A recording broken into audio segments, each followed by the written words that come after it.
There are probably dozens of videos and articles on the internet on the subject of what the real-life Peaky Blinders were like, which basically just repeat the same information one after another. But almost no one talks about the real versions of the other characters. Today, we decided to fix that and tell you what the real-life Alfie Solomons, Darby Sabini, Billy Kimber, and the Billy Boys were like. We will also tell you about the real gang warfare that formed the basis of the gangster wars of the Shelby family, tell you about the possible inspiration for Inspector Campbell and the role of the women in the gangs of Britain at that time to answer whether Aunt Polly could have really existed.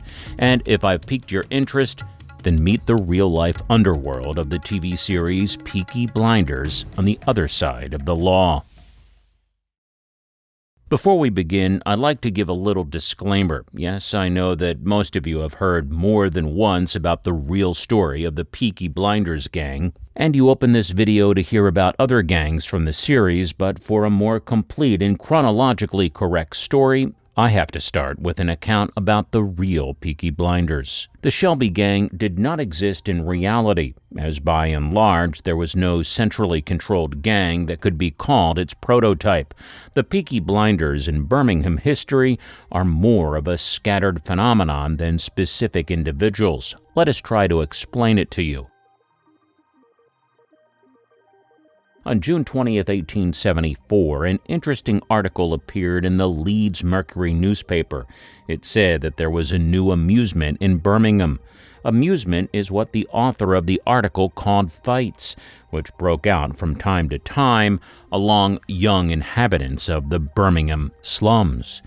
Sometimes the parties agreed on a fight in advance, but much more often they were spontaneous. It came to the point that even after a fight was over, the opposing factions tracked each other down and attacked. Mostly teenagers took part in this fun, and the police simply turned a blind eye.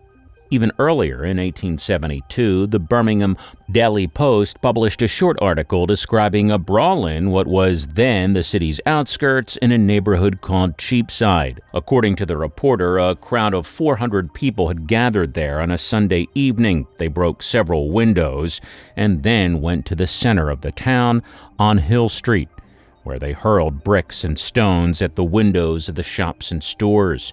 After they had enough of this, the hooligans began to insult and provoke passers-by. A squad of police arrived to subdue them and managed to disperse the crowd. These vandals called themselves a brawler gang. The brawlers did not limit themselves to petty vandalism. In the spring of 1872, the Birmingham Daily Post published a story describing the trial of two young boys, ages 13 and 14, armed with sticks and stones. They had beaten a policeman and then fled the scene. The court sentenced each of them to 2 weeks' imprisonment. For a whole decade, the city's crime chronicle consisted of similar stories. A 16-year-old worker accused of hurling stones and stealing fish from a local market was sentenced to 6 weeks in jail. The crowd stoned police officers in an attempt to free the detainee and scattered after a squad of police appeared. In March 1873, several brawlers threw mud on the passengers of a bus. Good citizens were in despair as young loafers organized trouble not only on the outskirts of the city but also in the central districts, which had recently been considered respectable. Before, they had been afraid to venture out of their native Cheapside. Some researchers attribute a variety of organized crime to the Peaky Blinders, ranging from smuggling to racketeering. In our opinion, the real Peaky Blinders, unlike their incarnations on the screen, were not capable of organizing such crimes. Such a structure, which was engaged in so many different types of criminal activity, requires a leader, a think tank, which would take over the organization of the crimes.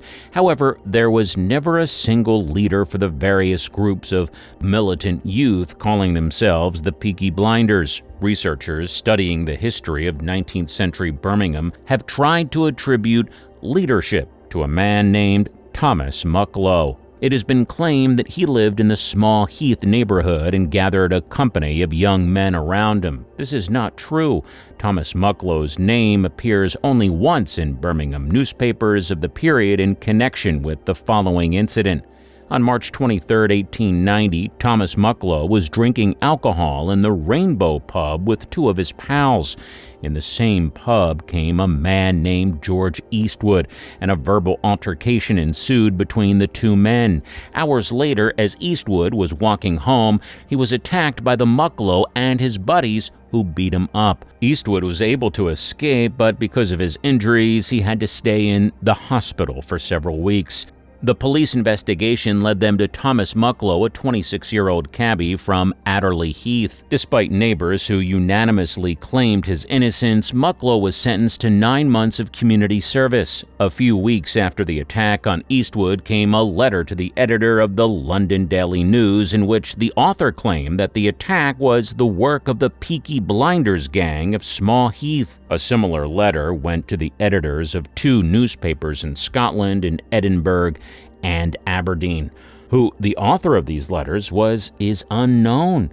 However, Thomas Mucklow's name has also disappeared from the criminal records as promptly as it had appeared in them. There is no record that Mucklow would have been in any trouble with the law after serving his sentence. Peaky Blinders was just a name that groups of young people from a wide variety of Birmingham neighborhoods used to call themselves.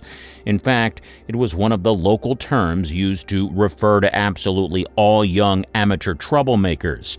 Of the Peaky Blinders, Birmingham brawlers were the most common bunch, all of whose achievements in the criminal field were reduced to fights with each other, as well as attacks on innocent bystanders. This raises doubts, and the version that the gang called themselves Peaky Blinders in the 1870s allegedly fought with the gang from Cheapside for territory. The Cheapside gangs feuded with many young gangs of the time, but they were spontaneous and were common skirmishes between tipsy young men.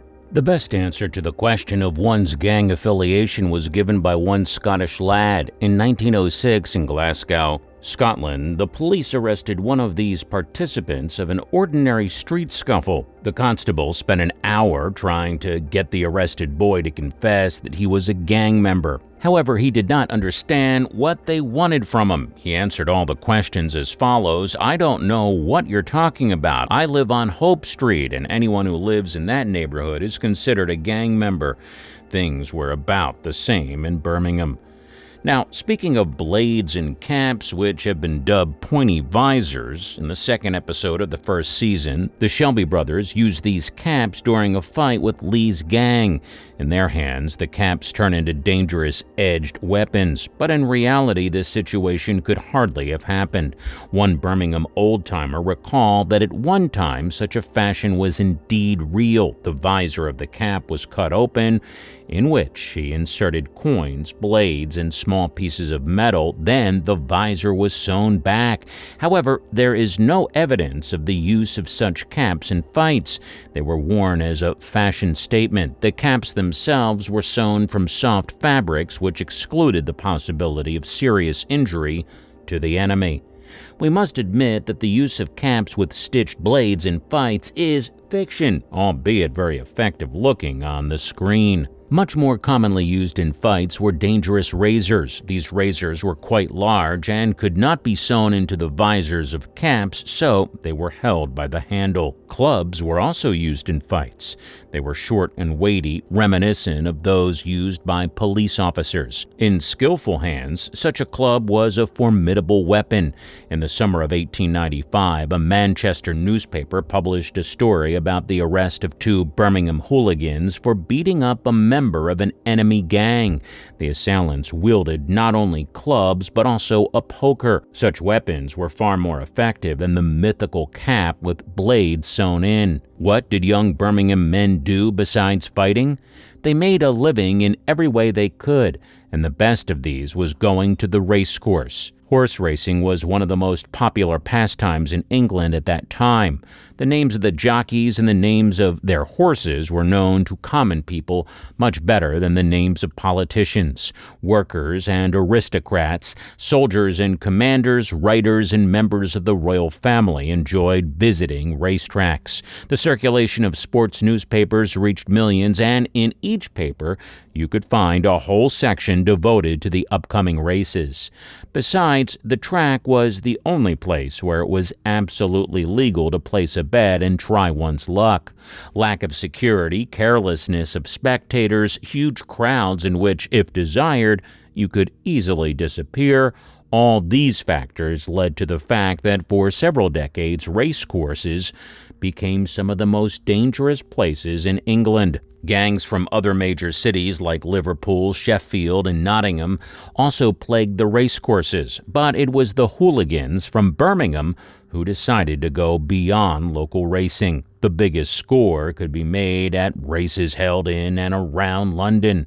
Railroad tickets to London were cheap as soon as the guys from Birmingham were the talk of the capital. But why were British racetracks so dangerous? The fact is that horse racing in Britain was run by the Jockey Club. It was a sporting organization that could control the rules of racing, but was not responsible for safety. The Jockey Club had no power either to arrest troublemakers or to confront them. It was often the case that law and order at an event of many thousands of people was maintained by just a few police officers on duty. They could not account for drunken debauches, nor for stowaways who broke through after the start of the race, and even less for bandits. The newspapers began to write about the crimes that occurred at each race. The authorities reacted by sending reinforced police units to the racetracks on race days, but order did not improve. The police did their usual job, thoroughly searching all visitors at the entrance, but they had no idea how to deal with the potential hooligans. Wealthy spectators could buy their own tickets to the racetrack at a higher price. In return, they would get a seat in a guarded grandstand where small-time crooks could not get in. A ticket to such a stand could cost a few shillings, which corresponded to a week's wages for a British worker at that time. However, not everyone could afford such an expensive ticket. Therefore, there was a great demand for tickets to the cheaper sectors where law and order was poorly controlled. A visitor to a racetrack could become a victim not only of pickpockets or common crooks. There were many criminals at the racecourses who pretended to be bookmakers, but were not.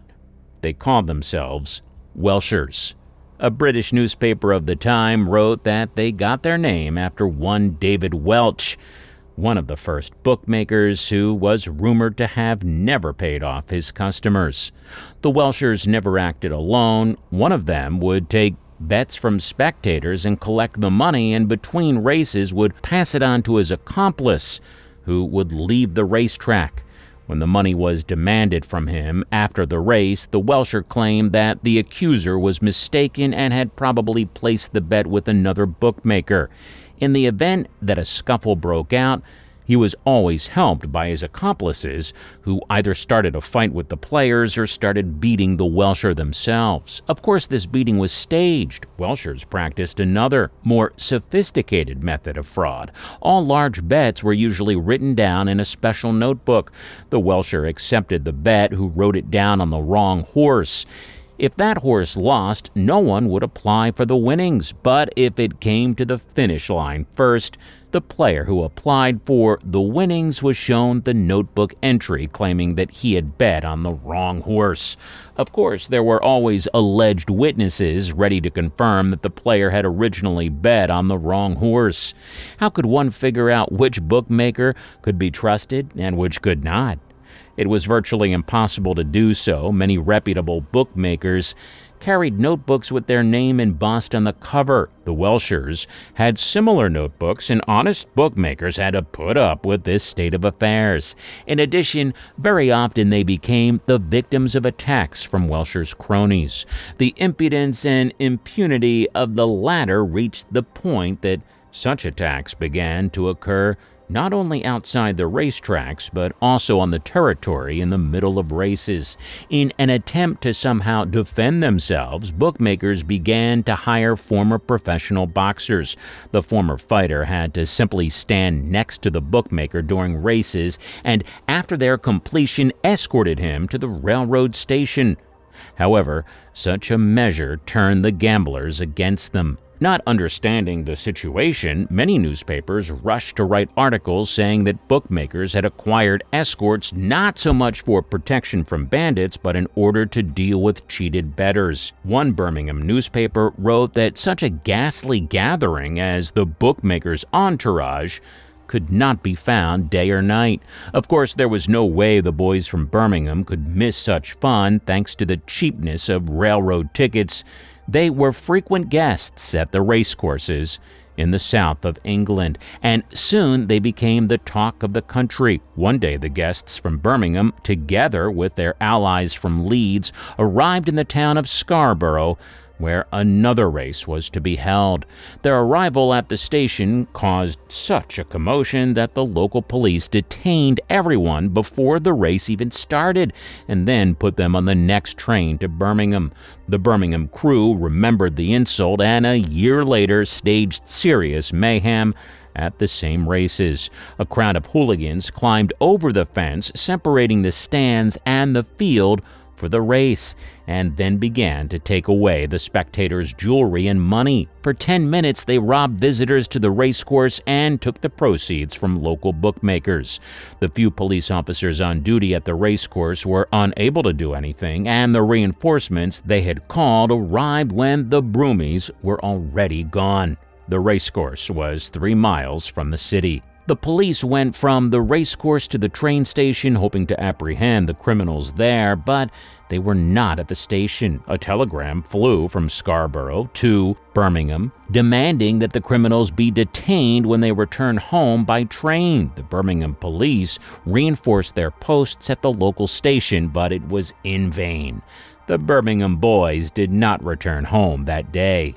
They walked to the nearest major city, Derby, where they divided the loot among themselves and laid low for a few days. After this incident, there were no more races at Scarborough, and the broomies liked this way of making money so much that in the next few years they organized a whole series of similar raids on racecourses in southern England. In the space of less than 4 years, similar raids were made on the grounds at Hall Green and Sutton Coldfield. By no means were all subsequent Birmingham forays as successful as the first at Scarborough.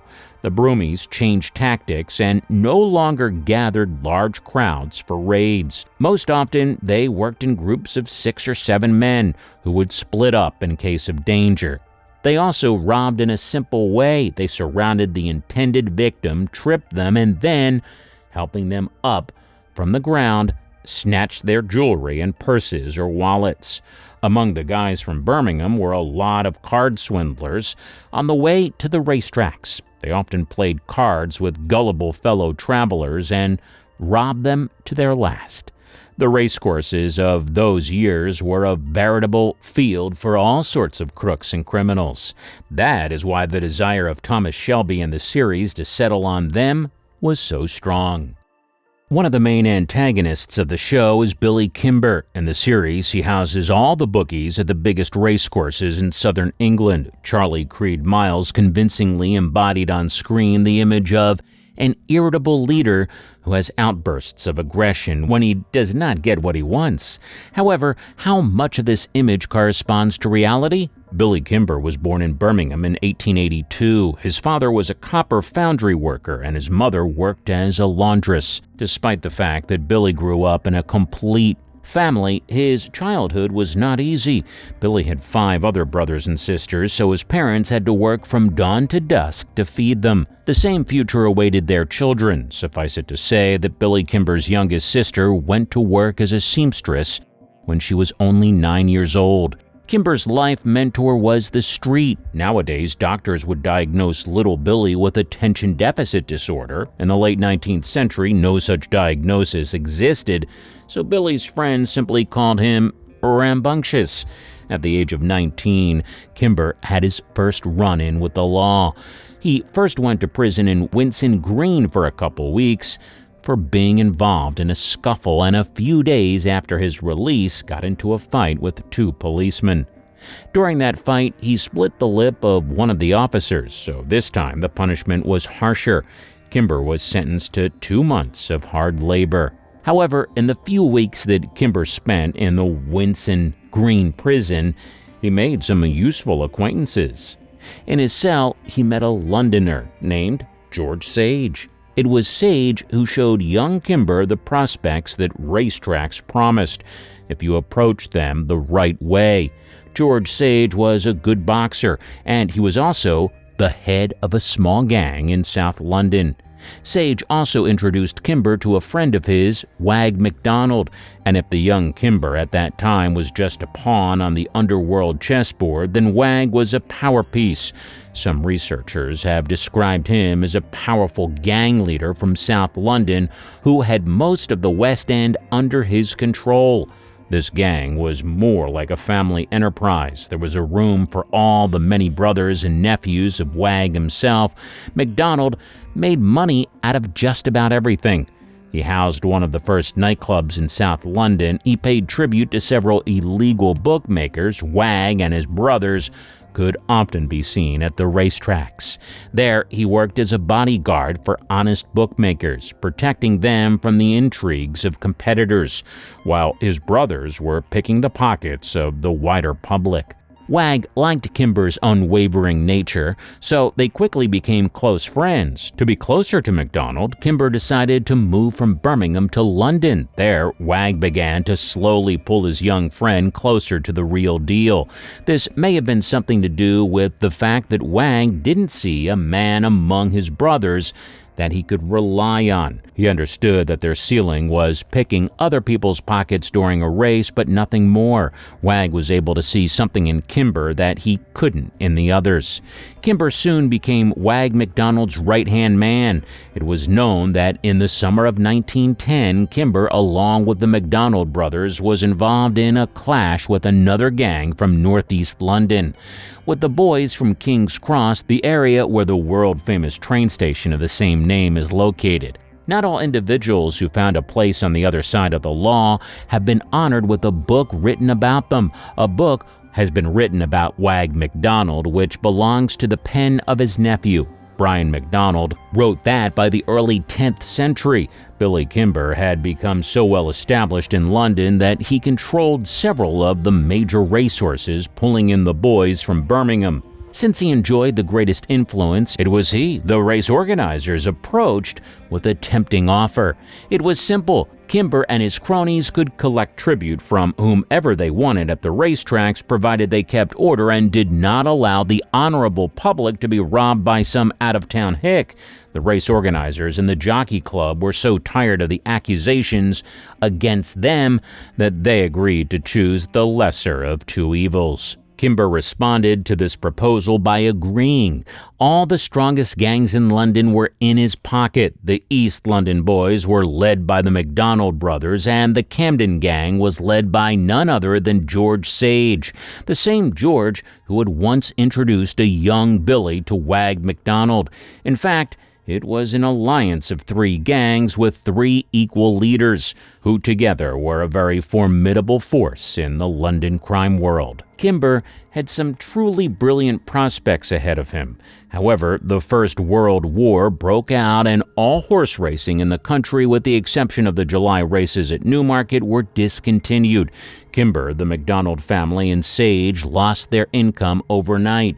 Billy, barely 31 years old at the time, was drafted into the army, but he did not stay long. Some sources say he was discharged for health reasons, while others say he deserted. All that is known for certain is that he lived in Dublin for a while, where he had one run-in with the law. Kimber was not able to return to the racecourses until after the end of the war. On November 11, 1918, the war that everyone believed would end all wars on Earth ended. Horse racing began again at the racecourses. There was no more law and order, the police were understaffed, and police pay was so low that many were malnourished. Shortly after the end of the war in 1919, the police even went on strike, to which the government responded with mass layoffs. 1,056 officers were dismissed from the service. In such a state, the police could not cope with their duties, and corruption was rampant in its ranks. England was engulfed in an unprecedented string of banditry. Kimber never forgot his Birmingham roots. Going back from time to time to his native town, he managed to establish good relations with local gangs. It was they who formed the backbone of the new organization, the Birmingham Boys, or Brum Boys. Despite its name, not all members of this gang were from Birmingham. Some had previously been part of the Elephant and Castle mob from London. Other lads were from Hoxton or even Welsh Cardiff. By the early 20s, Kimber's new gang controlled almost every major racecourse in England. Race organizers were the first to appeal to Kimber with a request to restore order at the tracks, because they realized that they could not restore it themselves. The police were completely satisfied with this arrangement because Kimber, in fact, took over their duties. Kimber also provided the police with money. Kimber's thriving business attracted the attention of other gangsters. In the early 20s, the underworld of East London was controlled by a man named Edward Emanuel. Not much is known about him, and what is known is more akin to legends. Emanuel first came to the attention of the law in 1904 when he went on trial for threatening to kill a merchant from Islington, as well as possession of illegal weapons. The judge then sentenced Emanuel to a year in prison. After his release, Emanuel was able to make a fortune, and by the early 20s, he owned several illegal betting houses and organized boxing matches. Edward Emanuel saw Billy Kimber as a competitor who stood in the way of his own expansion. Therefore, a conflict between the two was only a matter of time. Alfie Solomons can rightfully be considered one of the most colorful characters of the series. Tom Hardy's character is so memorable to the audience that it was to him they devoted the most fanatics. The screenwriter of the series, Stephen Knight, said that he created this character from a real-life hero, although he did change him. He made him more sharp and zany, but at times funny. Solomons was so loved by the screenwriter that he even decided to leave him his real name, only adding the letter S at the end. The real guy's name was Alfie Solomon. Not much is known about Solomon. He was born in 1892 in a family of immigrants from Russia. According to a popular legend, he met Charles Darby Sabini in his school years and then, together with his brother Harry, defended Jewish bookmakers at London racecourses, eventually becoming a bookmaker himself. It was there that Solomon encountered Kimber, which was the cause for Emanuel to start a war. Several London bookmakers complained of extortion by gangsters from South London who were rumored to be on business terms with Kimber. The gang, described by some researchers as nutters, took some of Kimber's gang and started blackmailing the bookmakers, even though they had already paid tribute to Kimber. The bookies decided that they would no longer pay Kimber for his services because he was not providing for them. They enlisted the help of Emanuel. He had joint business interests with Darby Sabini, whose gang he decided to enlist to resolve the matter. In essence, Emanuel decided to wage war against Kimber by Sabini's hands. Solomon, on the other hand, being one of those bookmakers, was one of those in the story who had suffered from the previously said extortion, and therefore he, together with Darby Sabini and Emanuel, acted with his small Jewish gang against Kimber. It is also worth noting that Solomon had much less power in the crime world than we were shown in the series. Instead, it is through the influence of the series that Alfie resembles Emanuel. So it would be more correct to say that the hero Tom Hardy plays is a mixture of two gangsters, Solomon and Emanuel. From time to time, characters from Russia appear in the series. In the first season, Freddie Thorne, an ardent communist and coincidentally the husband of Thomas Shelby's sister, receives money from a Soviet attaché, while the plot of the fourth season revolves around Russian immigrants trying to acquire weapons to fight the Bolsheviks. These plots are fictional by the screenwriters. However, there could be another Russian storyline in the Peaky universe. The real-life Darby Sabini had lived in the Clerkenwell neighborhood virtually his entire life. It was there in Little Italy that Sabini formed his gang, and the local pub, the Griffin, became its headquarters. Nowadays, this area belongs to the central part of London, and real estate there is worth a lot of money. But it wasn't always like this. For nearly 100 years, the neighborhood was a haven for poor migrants from Italy. At one time, the neighborhood was also popular with Russian residents who had some trouble with the law in their home country. In the early 20th century, the leader of the proletariat world, Vladimir Lenin, lived here for some time. He so appreciated all the advantages of living in this neighborhood that since 1902 it was in Clerkenwell that the newspaper Iskra, the main printed organ of the Bolshevik Party before the Revolution of 1917, was printed. And in 1903, a local pub called the Corona was the place where Lenin met Joseph Stalin. That year, when Lenin met Stalin in Clerkenwell, a young Darby Sabini, who had just turned 14, had already left school and was taking his first steps into boxing. Charles dreamed of becoming a professional boxer, but his career was not particularly successful. Sabini was an unremarkable journeyman, an inconsistent fighter who could win several fights in a row and then lose just as many. His skills were not enough for the ring, but were enough to work as a bouncer in a pub. The life path of Darby Sabini resembled the biography of a fairy tale character in Russian folklore, Ila Muromets. This hero of fables, as you know, spent 33 years lying on a stove before he got up from it and went to perform feats. It took age 32 years, but Darby Sabini did not stand up for the barmaid in the Griffin pub until 1920, when she was insulted by a member of one of the South London gangs. After this incident, Sabini was able to gather a gang around him, which was able to protect the residents of the neighborhood from the arbitrary actions of other gangs. After a few years, the Italian gang grew so large that others began to turn to it for help. On March 12, 1921, at the races at Sandown Park, there were several Jewish bookmakers working the races. Among them were Alfie Solomons and Philip Jacobs, also known as Ochre. They told the Birmingham men who showed up for the money that they would not pay anything. The response was beatings. Jacobs was so badly injured that he died a few months later. The war was gaining momentum. A couple days after the Sandown incident, two guys from Sabini's gang tried to break into Wag McDonald's house, but were beaten and then dumped in the Clerkenwell neighborhood as a message to Darby himself. 2.5 weeks later, on March 29th, an attempt was made on Billy Kimber's life. He was found in the early morning hours on the side of the road in the King's Cross neighborhood of London. Kimber had a bullet wound to his side as well as head injuries.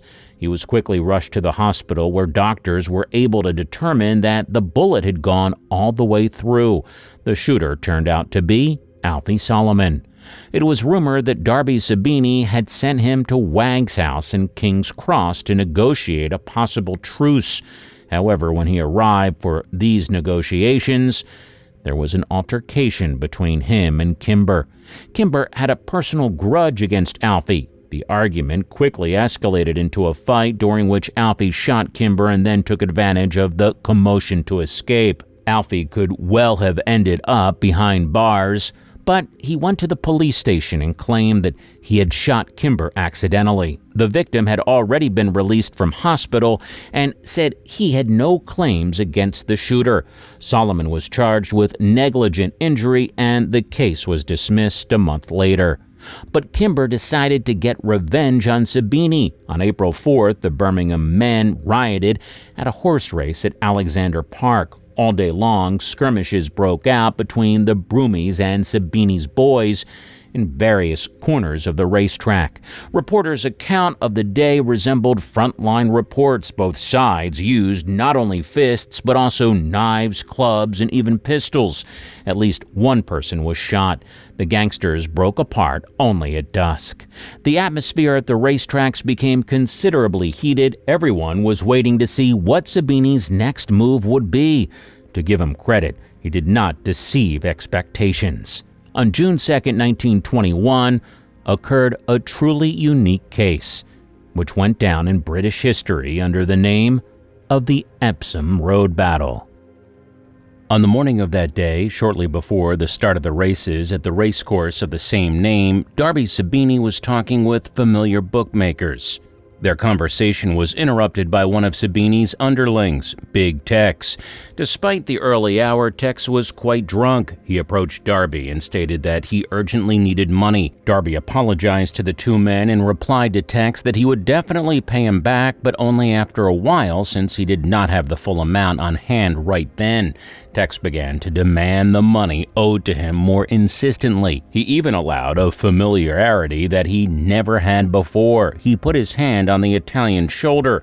The bookmakers waited curiously for the scene to continue. Darby extracted a 5-pound bill from his top pocket and held it out to Tex. However, the latter slapped Darby on the arm and claimed that he owed him much more. An altercation ensued between the two, which escalated into a full-blown brawl a couple of minutes later.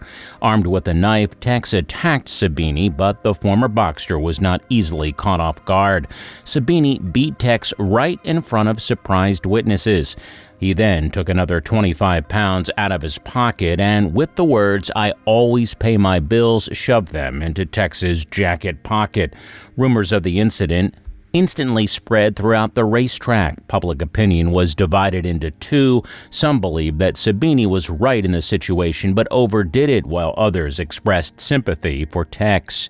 However, both sides were waiting with interest for the conflict to continue. Tex himself tried to stay away from Sabini, drinking heavily and complaining to others about how unfairly he had been treated. After the last race, everyone went home. The bookmakers were saying among themselves that the races had been very quiet, except for the fight between Sabini and Tex, even without bloodshed. Kimber's allies, who were a faction from Leeds, were about to head for home as well. In the parking lot, however, it was discovered that the truck they had driven to Epsom would not start. The Yorkshire men faced the prospect of spending the night in an open field, but suddenly Big Tex appeared in front of them. He took their leader, Johnny Edmonds, aside and suggested to him the following plan. Sabini's gang came in a truck just like you. The car keys are in the ignition. Why don't you go home in that truck? The only thing Tex asked in return was not to tell anyone it was his idea, as he'd be in trouble. Edmonds liked that. He was aware of the differences between Tex and Sabini, and Tex's desire to spite his former patron seemed understandable. A trip home in a rival's truck was too tempting, so he agreed to the offer. At that time, 13 kilometers from Epsom, the Birmingham crew were ambushing Sabini's boys by the roadside. Kimber had personally chosen the location of the attack, a relatively quiet stretch of road surrounded by fields and perched right on top of a hill. Dusk was approaching when one of the Brummies, watching the road through binoculars, signaled the arrival of Sabini's truck. The flying squad truck had never been one of the fastest vehicles and packed with people not even close. It was moving at no more than 12 hours per hour, so the Brummies had plenty of time to get ready. A car came out of the bend and completely blocked the road. The truck was forced to stop, whereupon about 40 Birmingham men jumped out of the bushes. In their hands were axes, hammers, stones, and broken bricks. They started pulling people out of the truck and beating them. One of the passengers in that unfortunate truck, Lazarus Green, later recalled the following. While being beaten, he recognized one of the attackers as a Birmingham man. Green shouted out that he was from Leeds and there must have been some mistake. The assailant was very surprised at this and then ordered Green to crawl away to the side of the field and lie there behind the trees. It was only by a miracle that no one was killed in this beating. The police who arrived at the scene of the fight, or rather the beatdown, found the men wounded and 2 cars badly damaged. 6 victims were taken to the hospital, one of whom lost 3 fingers on his hand. Police initially thought the attack was the work of Irish nationalists from the Sinn Féin organization. Its militants were usually active in those years, so such an act of terror fit into the logic of events, and the Yorkshire victims remembered that they used a blue-colored car. The satisfied Brum boys, thinking they had beaten Sabini's boys, went to celebrate their success in one of Hull's pubs. However, their party was soon interrupted by the police, who identified them by this very blue car. All those that were gathered, many of those clothes were covered in blood, were arrested and then brought to trial. More than 20 members of the gang were sentenced to hard labor. It is said that London's Little Italy was particularly noisy that night at the Griffin pub, the headquarters of Darby Sabini. The gang leader was accepting congratulations on his victory and toasting to the health of Big Tex sitting next to him.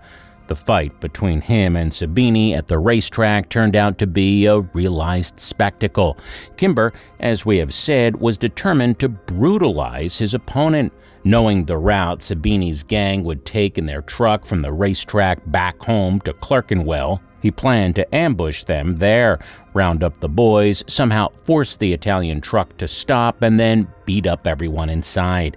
Sabini learned of the impending plan and came up with a counter. In the early morning hours, Tex would personally disable the Yorkshire men's truck by pulling the rotor arm out of it. Then the plan was for him to suggest that the Leeds boys steal Sabini's truck, but Darby realized that Tex's sudden offer to steal the truck would arouse suspicion, so they had agreed in advance to have a fight with many witnesses so that rumors of it would surely reach Billy Kimber's allies, the Leeds gang, and what happened next, you already know. Kimber very soon took his revenge. He announced a general mobilization and was able to gather almost 200 fighters, which included, among others, MacDonald's crew from South London. He was able to rebuild his faction in just 3 weeks. On July 5, 1921, after the conclusion of the Salisbury races, the MacDonald brothers attacked Alfie Solomons' men, with the police arresting the Jewish leader Jim Ford. And very soon, on August 18th, one of Britain's largest newspapers, The Times, came out with a report that thugs from Birmingham had carried out a brutal and unprecedented attack on several bookmakers during a race at Bath. One of the victims at the hands of Kimber's gang turned out to be Alfie Solomon. Always cautious and prudent, this time he didn't trust his instincts. Rumors that a gang from Birmingham had come to Bath arose immediately after their arrival, causing many London bookmakers to return to the capital, not even waiting for the end of the race. Alfie, however, decided to stay. He arrived at the racecourse in the morning with his brother Charles to set up the betting booth.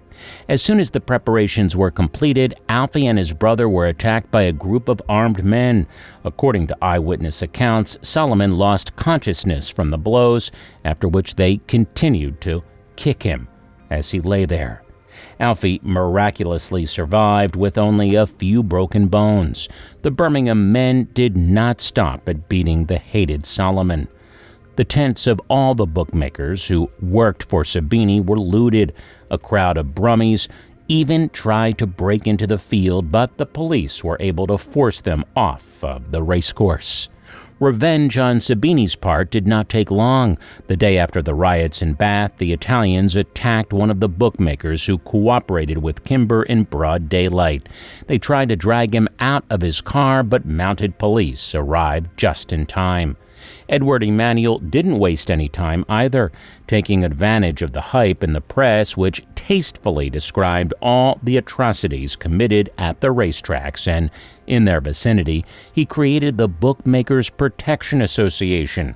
A couple of months later, Darby Sabini joined. This organization was designed to deprive Kimber of control over the racetracks and at the same time deprive him of one of his most important sources of income.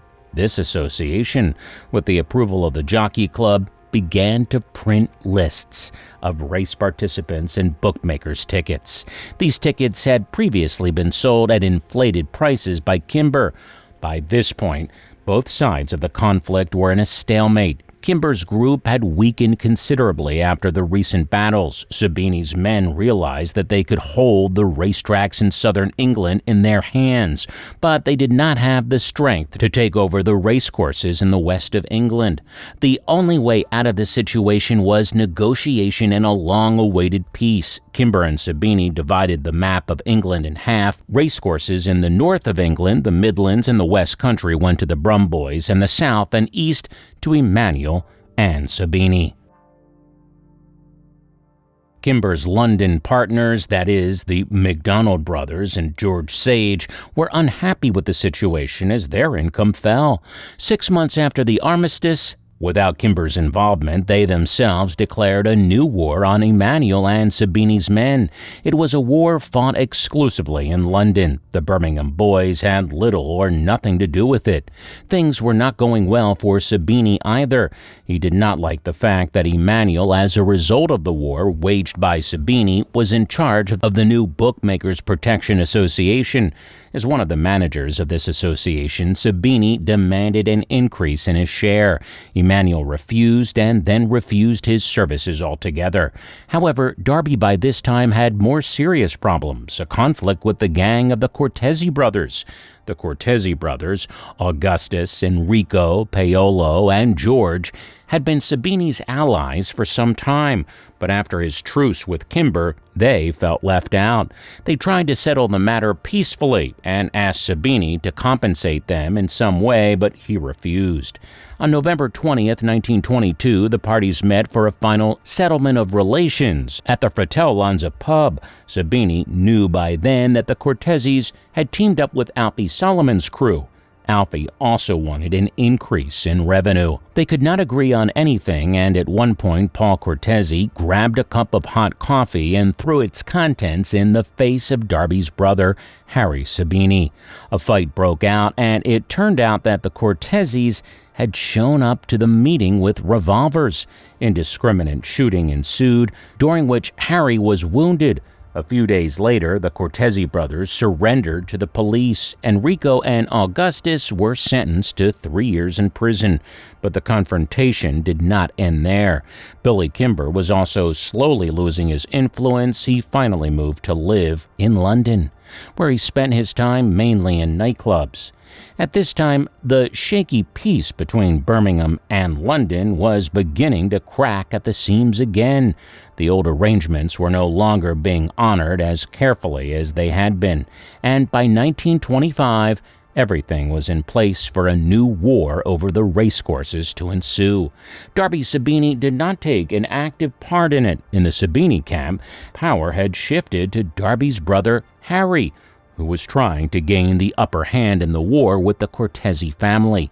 2 years earlier, in 1923, Alfie Solomons had gone to prison for 3 years for the slaughter of a London bookmaker. Solomons had every chance of going to jail for a longer sentence, but the lawyers were able to convince the jury that Solomons was defending himself.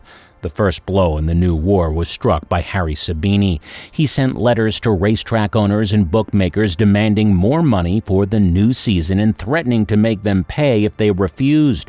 Blood was again shed between the factions, but this war was shorter than the one that had shaken the racecourses of England a few years earlier. The racetrack wars came to the attention of the government. The British police were by then beginning to regain the authority they had previously lost. By special order, a special unit was created in Scotland Yard, whose purpose was to make the racecourses of England safe for fellow citizens. The Jockey Club created its own security service, which was to keep order inside the racecourses themselves. Its employees had the right to prevent unwanted visitors from entering the track and to expel Welshers from the arena. The rules for admitting bookmakers also changed. Now only a member of the Bookmakers Association whose candidacy was formalized by at least 2 colleagues could become a bookmaker, and violence gradually receded from Britain's racecourses.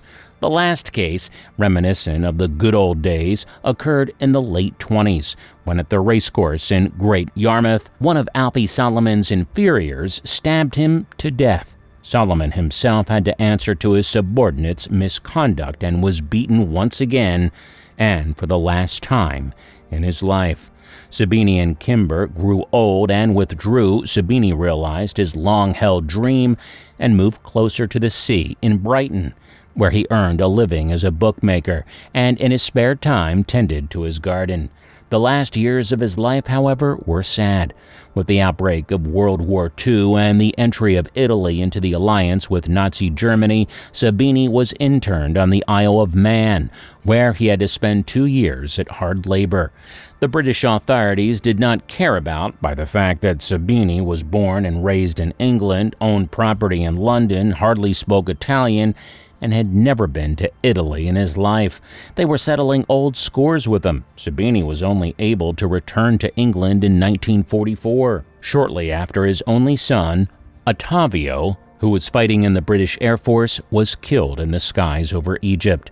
In 1950, Charles Darby Sabini passed away. Sabini's brother Harry survived until 1978. Billy Kimber's life turned out differently. In 1927, he decided to move to the United States. Before doing so, according to legend, he shot several times through the doors of the Griffin pub where Sabini was once headquartered.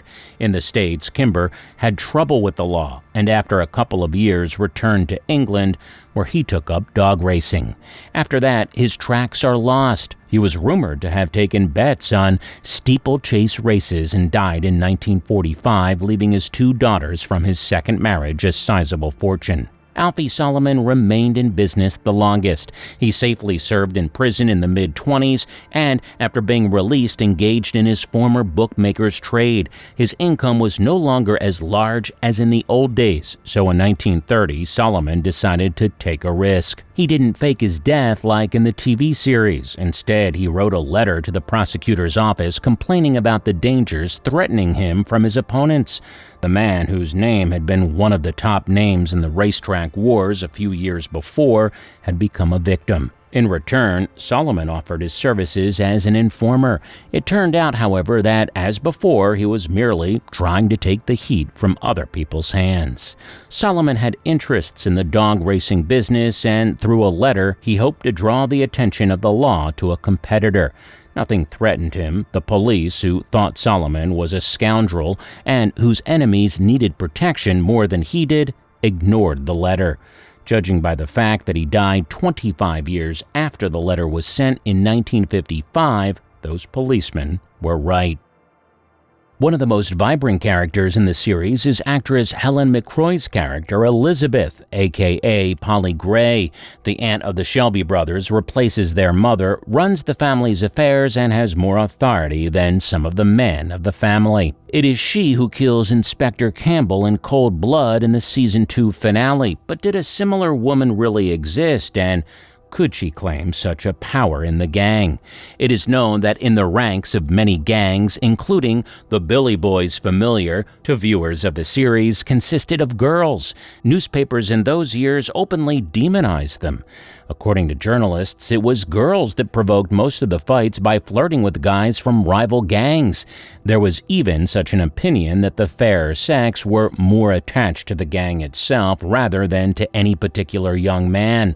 The girl was considered the property of the gang, which should be guarded from outsiders as jealousy as the territory of their neighborhood. A journalist for the Glasgow Daily Record newspaper claimed that these girls were regularly prostituted, with gang leaders acting as pimps. There's no evidence of this, however. Members of the Billy Boys years later recall that the girls accompanying them were obliged to look fashionable and stylish. though not for prostitution reasons but because of their own status as young men in the gang. A girl was not made to specifically provoke a fight, much less participate in it, but she could provide other assistance. Girls accompanying gangsters could carry stones and bottles, which were used in skirmishes, and when it came to intervening police, to provide an alibi or give false testimony. Fights between girls who belonged to different gangs were extremely rare. However, history has preserved the name of one woman whose reputation would be envied by other guys. Her name was Agnes Aggie Reed. Agnes was a member of a gang called the Redskins, which peaked during the First World War. According to contemporaries, she was skilled with a dangerous razor, and it took at least 4 policemen to arrest her every time. The fame of this woman rumbled even after the dissolution of the gang. Between 1917 and 1926, Agnes was sent to prison or reformatory labor 59 times. Although more than half of her sentences were for disorderly conduct, Agnes was imprisoned 13 times for fighting with police officers. Agnes abused alcohol and did not shy away from prostitution, but perhaps her biography is the exception to the rule rather than the general norm. She amazed her contemporaries, and the words of the judge who passed her sentence have come down to us. Agnes Reed, who was only 24 at the time, heard the following words in her address: "You women are getting worse than the guys." The character of Polly Gray hardly had a real-life counterpart, but the series perfectly shows the female role in the gangs of the time. Stephen Knight managed to give the heroine McCrory those character traits which she would not have survived on the streets of Small Heath without. Toughness and fairness, a combination of femininity and willingness to help her nephews who time and time again got involved in trouble. Helen McCrory, who died of cancer in 2021, was able to embody on the screen all the contradiction and complexity of her character, which became one of her best roles. The character of the New Zealand actor Sam Neill, Inspector Campbell, is also fictional. However, there was one very similar man in the history whose existence the writer and showrunner Stephen Knight could have missed. His name was Percy Sillitoe. He, like Campbell, did not participate in World War I except for a brief period he spent in East Africa. After the war from 1931 to 1943, he served as constable of the Glasgow police force. That is, he was the chief law enforcer in the city. Some researchers believe that it was through his efforts that the Billy Boys were driven from the streets of Glasgow. After the Scottish period of his career, Sillitoe supervised the work of English counterintelligence on the British coast in anticipation of the Allied landings in Normandy. After that war, Sillitoe was rewarded with the highest post of his career. For 7 years, he alone was the head of British counterintelligence, the MI5. However, he did not have time to make any special mark in this field and, perhaps to the contrary, could not cope with his duties. When Sillitoe headed counterintelligence, there was a scandal associated with the escape of 2 British intelligence officers to the Soviet Union, members of the famous Cambridge Five, Guy Burgess and Donald McLean. The ensuing investigation revealed that counterintelligence knew nothing about the impending escape, and Sillitoe was forced to step down. During his career, Sillitoe was awarded the Order of the British Empire and was knighted. The former head of counterintelligence left behind his memoirs in Cloak Without Dagger. In these memoirs, there is no account of the return of stolen machine guns, but it is possible that Percy Sillitoe is among those who Stephen Knight relied on in creating the character of Inspector Campbell. Historians assess his personality in different ways. Some give him credit for the fact that he transformed the Glasgow police, provided it with the most modern means of communication at that time. But there are those who believe that the merits of Sillitoe are exaggerated.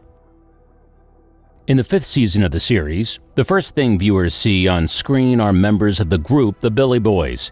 First, they brutally massacre Thomas's closest aides, and then leave him a sinister message in the form of his effigy amid a booby-trap field. The Billy Boys were a real-life gang named after William III of Orange. Urban gangs were nothing new to Scotland in the 20th century. The first of them appeared at about the same time as in England in the 1870s. However, if the English united into gangs on territorial grounds and later because of the desire to make cash, then in Glasgow, the second city of the empire, the youth gangs were divided along religious lines. The city was divided into two parts. The Protestants hated Catholics and the Catholics reciprocated. The question of faith was of key importance when getting a job or getting married. Catholics lived in the East End and supported the Celtic Football Club, while Protestants, or Orangists as they were called, lived on the South Side and supported the Rangers. The Billy Boys became famous in Glasgow for their participation in annual parades organized by the local Orange Order. These parades, or processions, were held every year on the eve of July 12th.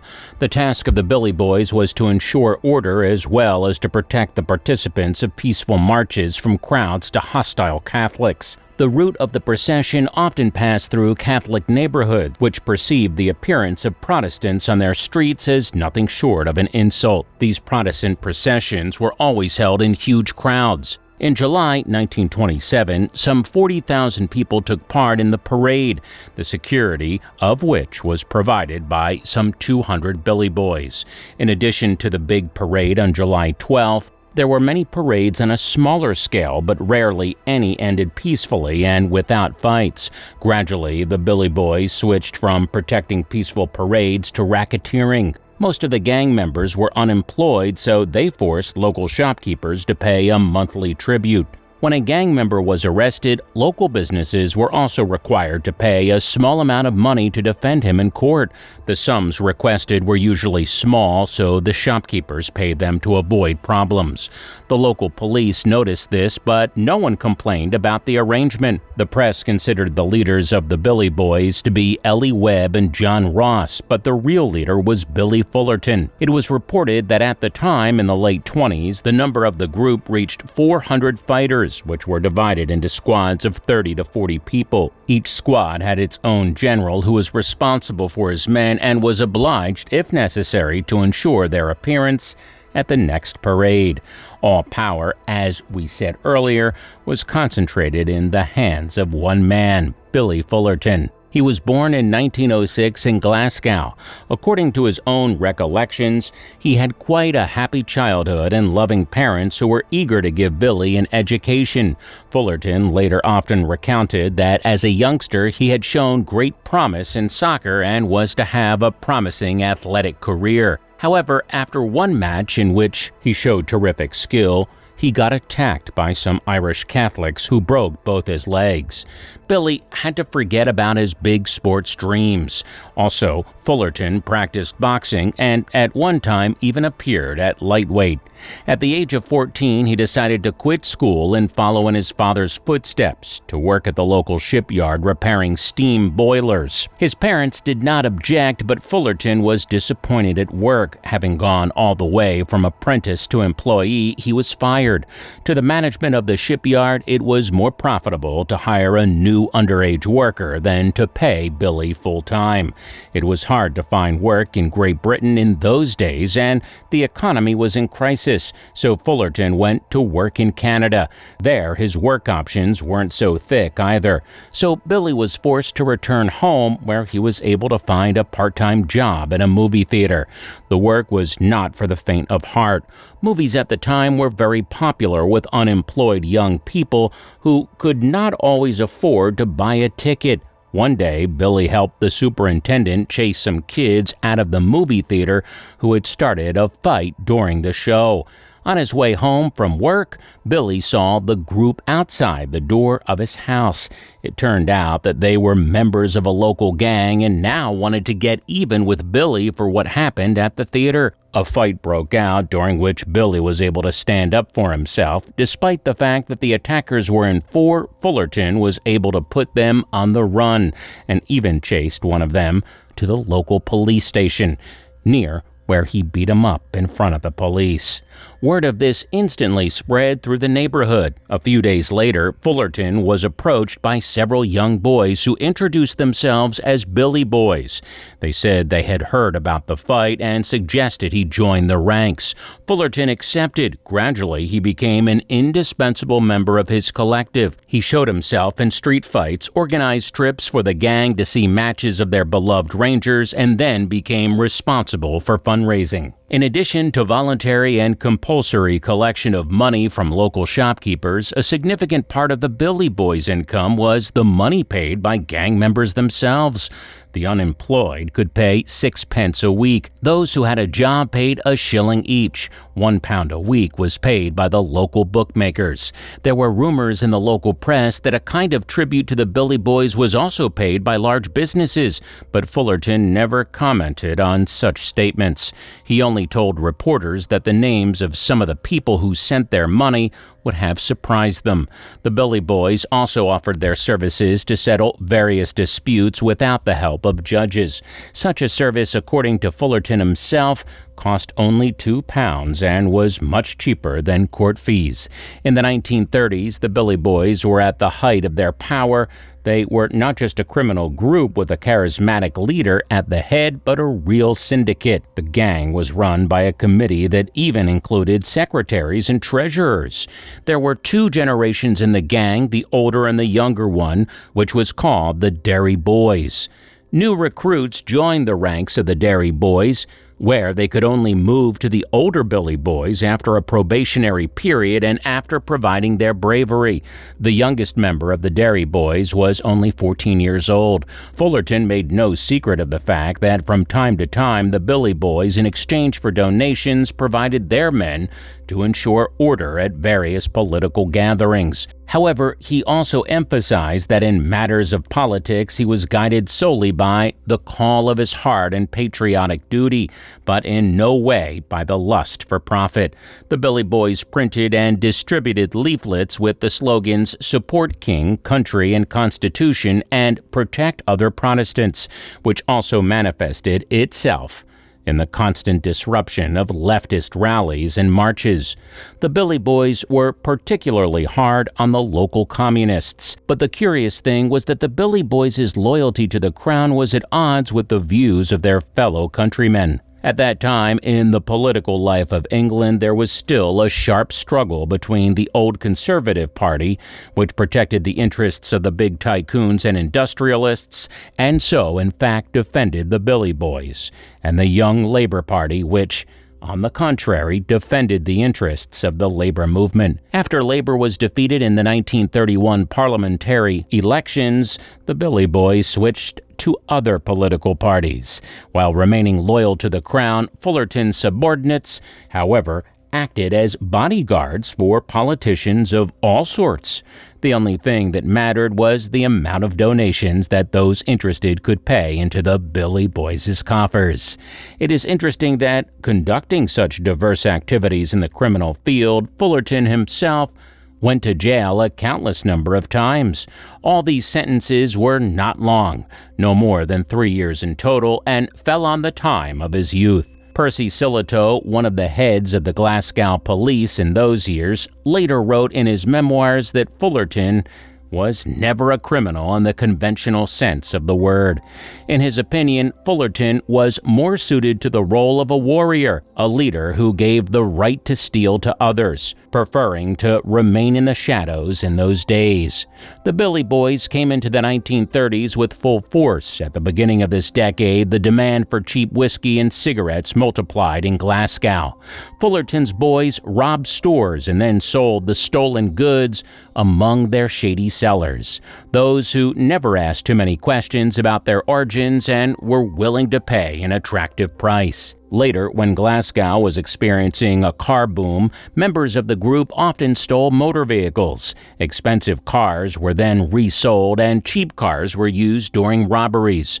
Gradually, among the Billy Boys, there were more and more young men who wanted to be a part of the criminal elite. These guys were not interested in religion and sectarian clashes. They wanted to wear expensive clothes and have money to party. From time to time, the police even used the latter circumstance in their favor. Young men in expensive suits were often apprehended on the streets of a poor neighborhood and then taken to the precincts where they were ordered to explain where their money came from. Fullerton, unlike his inferiors, never forgot his faith and the benefits it could provide. In 1935, Billy Fullerton went to the annual July procession in none other than Belfast. The capital of Northern Ireland at that time had a mixed population. There were both Catholics and Protestants, but they were all united by their dislike of the royal family and King George V. The boys from Glasgow wanted to support the local Orangists with their visit. In all, about 40,000 people gathered and the procession itself passed quietly. But after it was over, local Catholics attacked members of the Orangist Lodge. It should be said that the level of violence in Ireland was much higher than in Scotland. If the Glaswegians used knives and razors, the Irish often used guns. 4 people died in the clash, 2 Protestants and 2 Catholics, and 19 were injured. When members of the Billy Boys decided to honor their fallen comrades in arms the next day, the riots resumed. The Glasgow crew set fire to Catholic homes, and the Catholics responded with gunfire. 2 Protestants were killed in the turmoil, and several of the Billy Boys were badly wounded. The police were no longer able to restore order, so the army came to their aid. The Billy Boys returned home to Glasgow without their leader. Billy Fullerton was arrested on the night of July 13th. He was behind bars for 2 weeks before being released. Fullerton later said that they tried to charge him with murder, but the investigation found no evidence. The riots in Belfast lasted until the end of July. In them, about 10 people were killed. Perhaps it was on this trip that Fullerton realized that he had to avoid direct association with the Billy Boys. He wasn't going to cut off all ties with them, but he began to take care of the legal side of his affairs. After a while, he announced that he was resigning his position in the group. Now, Billy headed the Bridgeton Social Club, which oversaw the organization of leisure activities for local youth and provided assistance to the needy segments of the population. His duties included organizing sports clubs and libraries. In short, everything that would help protect kids from the slums from the corrosive influence of the streets. The nominal head of the criminal wing was Jimmy McKay. This man went through the entire hierarchy of the gang, starting with its youth detachment, the Derry Boys. It should be noted that the influence of the young wing of the Billy Boys has grown noticeably in recent years. The older members of the Billy Boys gradually retired, some went to prison, some settled down. But although by the end of the 30s the Billy Boys appeared less and less often in the Glasgow criminal section, members of the gang continued to participate in crime. One of the main intrigues of the 5th season of the series, Peaky Blinders, is the confrontation between Thomas Shelby and Oswald Mosley, the leader of the British fascists. Mosley in the show, along with Winston Churchill, is a real-life historical figure. A veteran of World War I and a brilliant and charismatic orator, he became the youngest member of the British Parliament at the age of 22. He called himself an advocate for people who had survived the war but could not find a place for themselves in the hard post-war world. He was dissatisfied with the political programs of both the Conservatives and Labour, so after a short membership in each of these parties, he decided to found his own. Visiting Italy in 1932, Mosley became infected with the ideas of Italian fascism and the speeches of their leader, Benito Mussolini. Returning home to England, Mosley organized the British Union of Fascists. This venture cost him many old friends and his wife, who did not share his new radical views, but gradually Mosley attracted supporters. Mosley realized that the more numerous his organization became, the more it would attract attention. He organized a separate unit within the Union called the Black Shirts. They were supposed to guard the rallies for the Union of Fascists and to keep order since every public meeting of the fascists ended in fights. However, their forces were clearly insufficient, and so Mosley had to look for support on the side. Some researchers believe that Fullerton was almost one of Mosley's main allies, faithfully supplying him with fighters to protect the rallies and for other more sensitive activities, but that doesn't ring true. Although the Billy Boys in fact owned almost the whole of Glasgow, their numbers were clearly insufficient to provide Mosley with nationwide support. It is accurate to say that people related to the Billy Boys provided security for Mosley during the Glasgow rally. But that's where the Fullerton-Mosley relationship ends. By the time the Union of British Fascists was at the height of its short existence, Fullerton had already withdrawn from active management of the Billy Boys. And while some of the boys may have taken part in guarding some Union rallies in Glasgow, there is no talk of full cooperation. This is as common a legend as the rumor that Fullerton tried to form a Glasgow branch of the Ku Klux Klan, or the story that the Billy Boys got their name from him. But it is a matter of record that as early as 1923, Billy Fullerton was doing favors for the local fascist party. This party would not be confused with Mosley's Union of British Fascists. Although it was relatively large in the early 20s and even managed to bring out about 1,000 people at one rally, by the time Mosley's idea came about, it had fallen on bad times and was absorbed into the Union. Fullerton was never an official member, and their cooperation was based only on a shared hatred of communists. Fullerton himself later on did not like to recall this episode from his biography. Already in the 50s, answering a journalist's question about his ties with fascists, he replied that he found it difficult to define the term fascist. The former head of the Billy Boys said that at that time, in the 20s, it seemed to him that something worthwhile could come out of that party. Season 5 concludes with a huge massacre between Alfie Solomons' men and Mosley's black shirts, as Barney's sniper tries to shoot the fascist leader as he speaks. It's safe to say that the Billy Boys were not among those black shirts. The political career of the real Oswald Mosley ended under similar circumstances. On October 4, 1936, the British fascists suffered a crushing defeat during their march on Cable Street in London. The fascists were opposed by the Jewish community who, despite heavy police protection for the fascists, managed to push them back. Mosley's reputation in the eyes of ordinary Britons collapsed from its pedestal, and after the rise to power of another hero from the series, Winston Churchill, the Union of the Fascists was outlawed.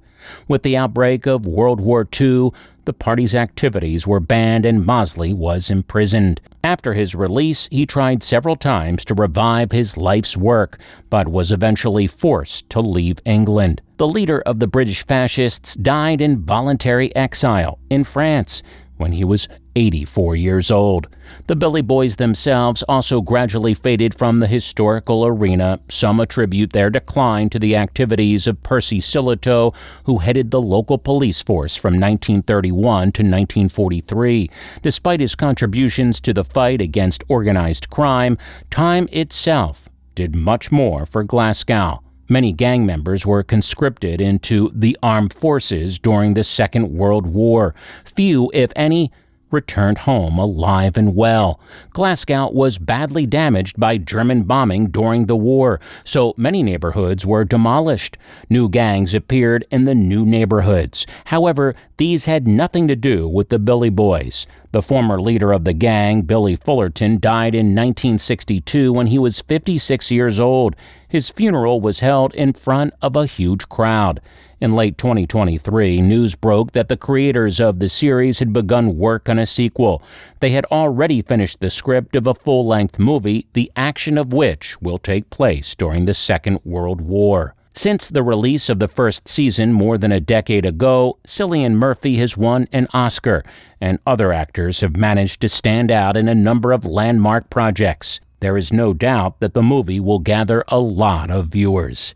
Maybe then, this video will have a sequel.